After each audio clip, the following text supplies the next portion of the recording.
is His Excellency Mr. Peter Obi, former governor of Anambra State.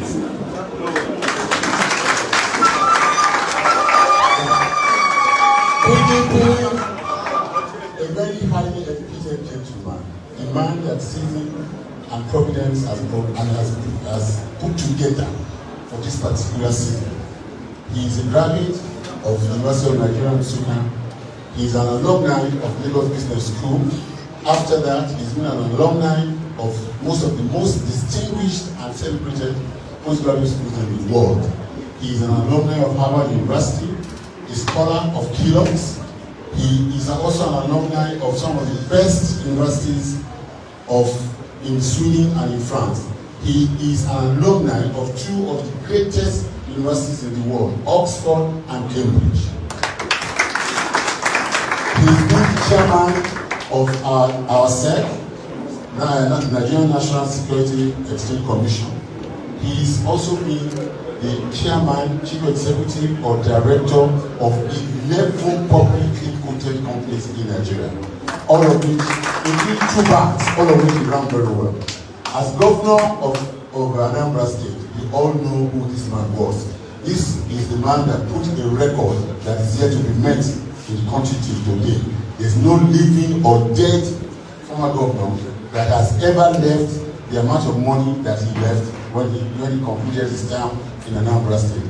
This gentleman, as governor of Anambra State, left 75 billion naira in the coffers of the state. He was not owing any salary, he was not owing any pension or gratuity, no contractor, no supplier were being owed anything. In actual fact, he also left in the coffers enough money to run the administration, the new administration, for 3 months. This is a man that met the Anambra State in terms of education at the lowest level. He was number 26. Only 10 points from the bottom. He was number 26 in the country.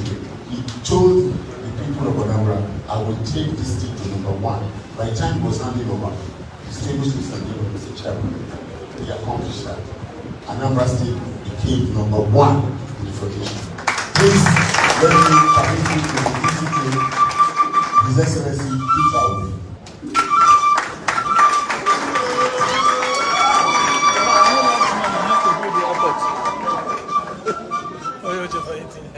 Let me, for want of time, Chairman and the leaders of the party and our leaders respectfully stand on all due and existing protocols.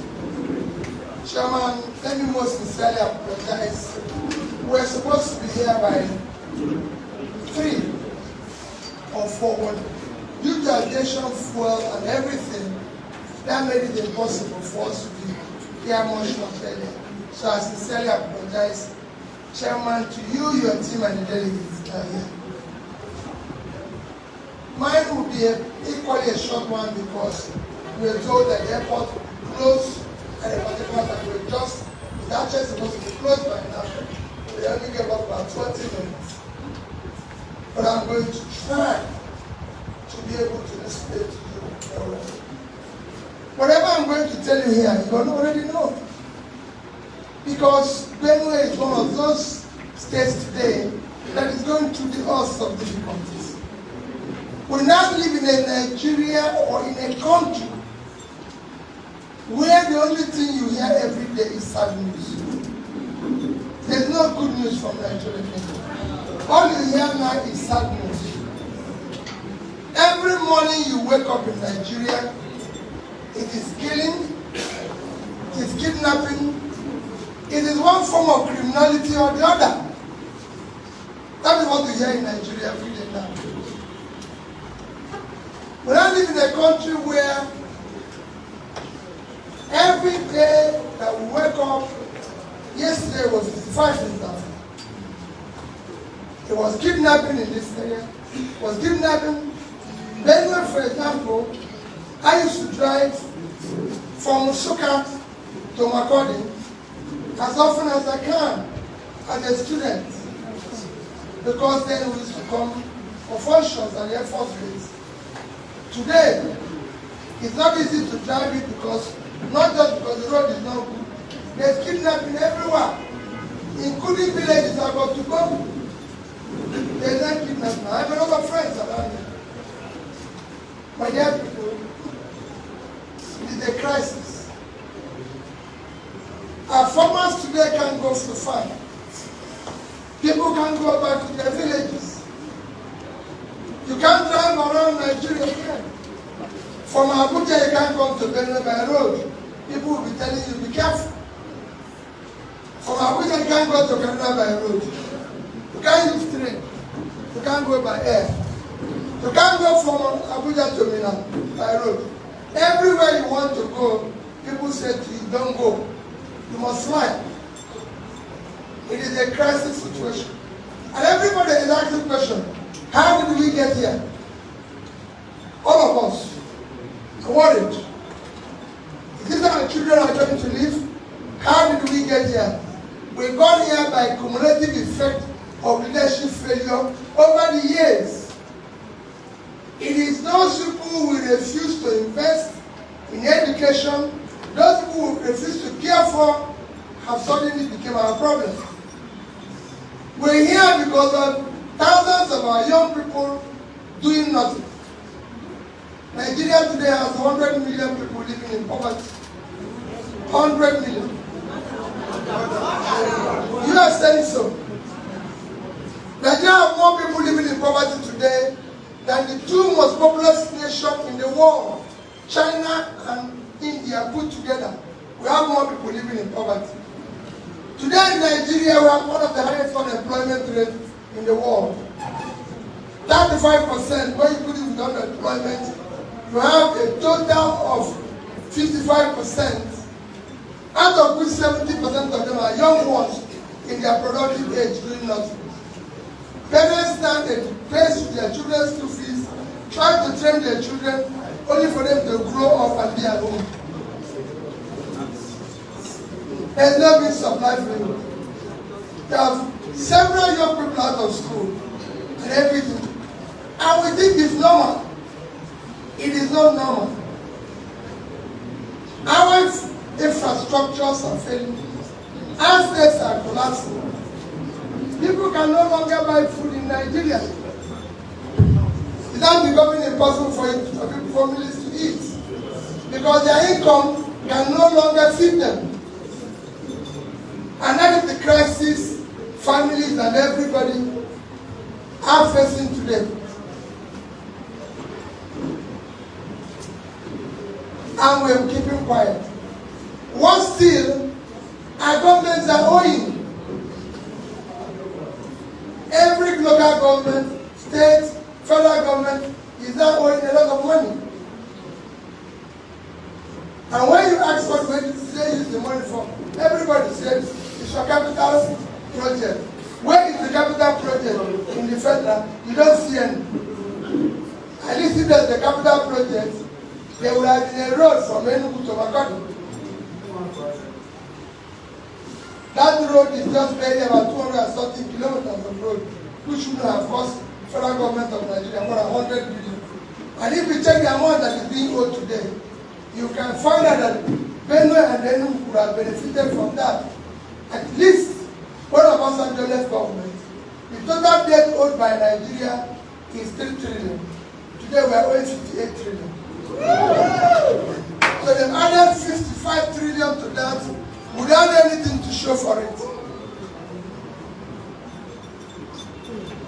Without anything to show for it. That is where we are. 1% of 55 trillion is 550 billion. 0.01% of that is 55 billion. 55 billion would have done a lot to construct Enugu to Makodi. Are you saying that if from the 55 trillion you're owing, these two states are entitled to 55 to 53? That means that money was thrown away. The consequence that today we're going to be faced by paying that money. Our children are going to pay it without anything to. There's nothing wrong with borrowing. Every nation in the world borrows. Every nation. Not without exception of one. Not Norway, with the highest amount of sovereign wealth fund they still owe 50% of their GDP. Not America, nearly 100% of their GDP. Not Britain, 70% of their GDP. Every nation in the world owes. But first, what is the money you borrow to do? I was in Bauchi yesterday, and I went to the tomb of Tafa Balewa, and people said to me, why did you go there? I said, because the sacrifice he did as Prime Minister, under him, Nigeria borrowed the first money they borrowed, $82 million in 1964. In the letter he wrote to the World Bank, he said he's borrowing to build Kainji Dam, 760 megawatts of electricity to spur economic development in his country. Kainji Dam is still standing 58 years after. Where is one we borrowed? Where is the Kainji Dam? What we used to do? The elements, we celebrated it. And all of us are part of it. Because we're choosing to celebrate criminality. And it becomes important. 2023 is May or March for this nation. If we get it wrong, we'll also be refugees.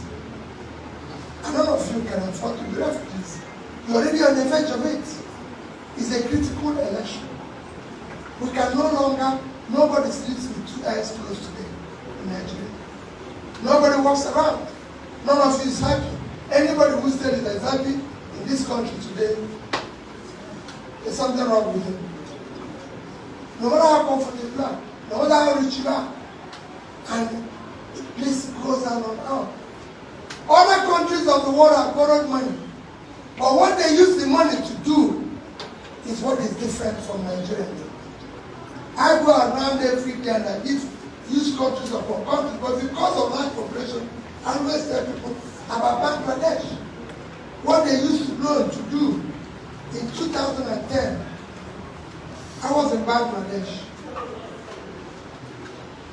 That year, their GDP is $115 billion. Nigerian GDP was $375 billion. Per capita, which is real measure of wealth, they were $747, we were $2,250. So we were 3 times Bangladesh. And their debt was $45 billion, plus 6% of their GDP. Ours was 10,000, less than 10% of our GDP. Today, Bangladesh, if you go there, their GDP is 340, per capita 2,050. So they tripled their GDP. Their debt has also increased. But when compared with their GDP, it's less than 20%. If it's less than 30%, in our own case, our debt has increased from 30 to 120. Our GDP is now 400 and per capita is 2,000. So we've lost 11% of our value. 11% of our value. That's what we lost as a nation. I can go on and on. What do we do? Farmers in benue can no longer go to their farm. So they can no longer provide food for themselves and be able to sell anything. Nigeria cannot feed itself. That's why the vast land and the farmers that we have everywhere there. I was in Niger the other day. You can't feed the country. Niger is 776.3 square kilometers of land. Yet they cannot feed themselves. When Netherlands, with a 3,000 square kilometers of land, is expecting 120 billion worth of export agricultural goods. But Niger State, with 76.3 square kilometers, cannot feed itself. It's a similar situation in here in Benue. Where is the corn milling? Where all those facilities they all come? So my young people, my appeal to you today as delegates is to know you are going to face a very difficult situation. All of us will come here as governors. All of us will come as aspirants, will come as anything to ask for you delegates to support us. Please, I'm begging you, let us introduce ourselves and go. Take your time. Even in 1 day, 2 days, to verify what you're going to use your vote. You will not be delegate forever. I used to tell people when I was governor, this job is not going to be forever. I'm going to do it in such a way that I can still live. I live in Onitsha today. I don't live outside the state and government. I said it. I will never own a house outside Anambra State. I was governor of that state. I want to live with ordinary people. I go for now that I don't have security and everything, so they can look at me and I can look at them. When they will no longer anybody going to push them away from me, and I live with them. I live in Orange.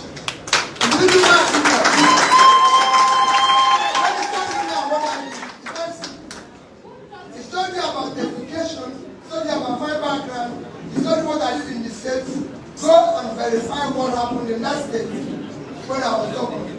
Go and verify how we were able to cut down the cost to have that excess money. All we do in this country is sharing.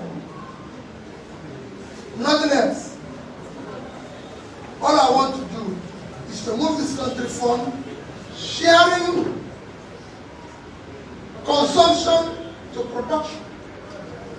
No country provides. We want to take away sharing formula and bring production formulas. I have done it as a private sector person. I'm a trader. I've done it as a public sector person. I started a small business, which is one a very successful business, both here and the United Kingdom. I went into public life and chaired corporations, including, if you go to history today, nobody has attempted being a chairman of a bank at my age. When I was chairman of the bank, I was 39. And I chaired the Security and Exchange Commission, which is the body monitoring everything. And I went into politics. And I've been in politics. I've been governor. I was governor of Anambra State for 8 years. You can go and check the record of that state. If people say there's corruption, let them go and ask whether there's any place Anambra State money was missing while I was there for 8 years. Besides, which is just mentioned to you, notice is what you can say and leave it. Everybody knows. I left in 3 banks, and the banks are still standing. Some of them are in Asugoya. If you go to Access Bank, you tell them that Peter Obi said the day he left office, I had for Anambra State 12 billion naira, $50 million in Access Bank. I had in Fidelity Bank, $56 million, I was $7 million on naira, $56 billion, $12 billion naira. And I had in Diamond Bank, 12 billion naira, $50 million. In these 3 banks, they're there. And that's 75 billion. And nobody, and did not owe one gratuity or pension. I said it is criminal. It is criminal. I said it is criminal to owe pension or gratuity. You can't owe people in their old age when their life is difficult and they have less opportunity. So all things are, so know that everything. I wasn't owing any pension, no salary and everything. So my young people, I know we're hurrying, but let me tell you, when they give you this vote, people will come and give you money. They will do everything. If they give you money, take it. After all, it's not their money. So don't bother, take it. Or please, when you want to vote, do not look at me. Do not look at anybody. After you make the inquiry, take picture of your children and put it in front of you. Ask yourself, these children, this child I have, which society do I want them to live in? To continue to live in a society where there's banditry, where there's fear, where there's hatred, where there's everything, in a where they cannot go to farm, where they cannot find job, where every day there's a sense of hopelessness. Or do I want them to live in a better society? That is what I want you to look at.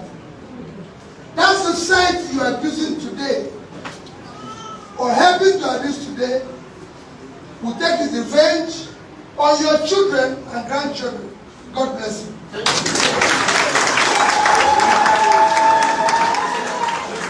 Please, standing ovation to His Excellency Peter Obi. Excellency, thank you. Thank you. Please let's be seated.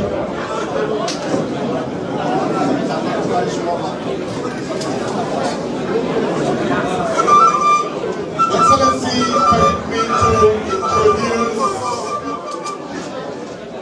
the man who will respond to your address now, the state chairman of our great party. Thank you. Thank you. Your Excellency, our incoming President, and let me respect the protocols already established. Your Excellency, we are listening to you. There is no time. One thing that attracts you to the people of benue is your knowledge of security. What we need most is security, so that our people can go to the camps.